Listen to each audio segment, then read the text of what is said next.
سالن زیبایی پریسا پازوکی با کادری مجرب و متخصص،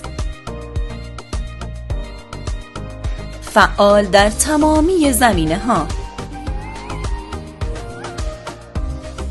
آموزش 0 تا 100 میکاپ، کراتین، رنگومش،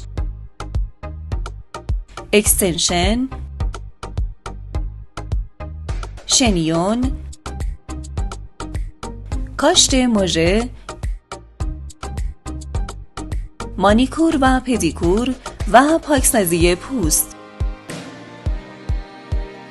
علاوه بر اینها آماده ارائه تمامی خدمات زیبایی دیگر برای شما مشتریان عزیز می باشد. آدرس: تهران پارس، بزرگراه رسالت، بین رشید و تیرانداز، مجتمع نگین.